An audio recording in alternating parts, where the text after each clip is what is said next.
Good morning. For those who don't know me, my name's Catherine Wright and I'm based over at St Stephen's in Canley. Today we are continuing from where we finished last week in Acts 10 with Jen, and we're picking up at Acts 11. We have just heard about what happened when God visited Peter and Cornelius and how the resulting meeting of these two men had turned everything they had both thought upside down.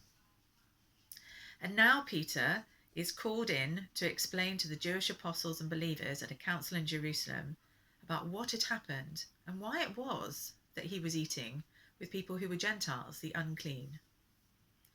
It's also in this passage the beginning of Paul's mission with Barnabas to Antioch. So this is the start of a journey that continues throughout Acts. What really struck me when reading this chapter was that it was always God's plan to rescue the Gentiles. It was always his mission. All the way back in Genesis chapter 3, God says, all the peoples on earth will be blessed by you. And he was speaking here about Abraham. You see, for a long time, he was shouting it from the pages of what is now the Old Testament, the scriptures. And nobody was hearing it. Nobody could hear that. It's like they had a blind spot to it. Psalm 22, verse 27, all the ends of the earth will remember and turn to the Lord, and all the families of the nations will bow before him. Isaiah 42, particularly verse 7, says, I will keep you and make you to be a covenant for the people and a light for the Gentiles. And again in Zechariah 2, verse 11, many nations will be joined in that day and will become my people. Loads more of them exist throughout the Old Testament.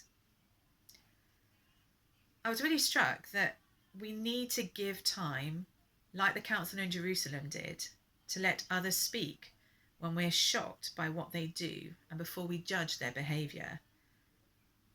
There are ways of handling our differences and exploring what God is saying to us.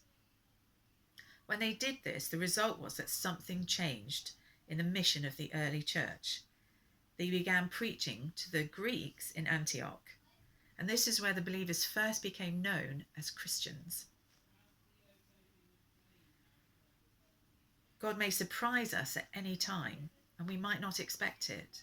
He may have been saying something to us for a long time, and we might not have heard it. So I really felt that God was asking, who are our Gentiles? Who are our unclean? Where is our blind spot as a church? And can we be challenged about that?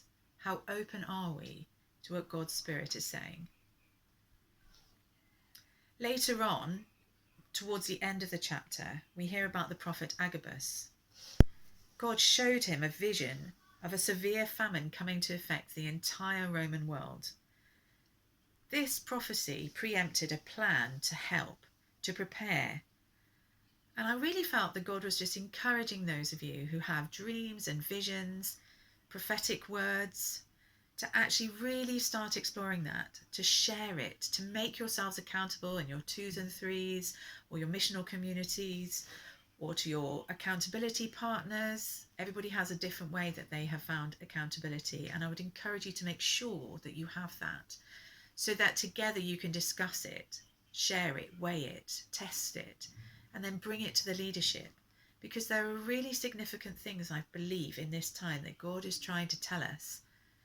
And I really want us as a church to be people who hear Holy Spirit, to hear what he is saying to the churches, to really shift and change things so we can really transform the world that we live in, the places, the people that we know. Thank you.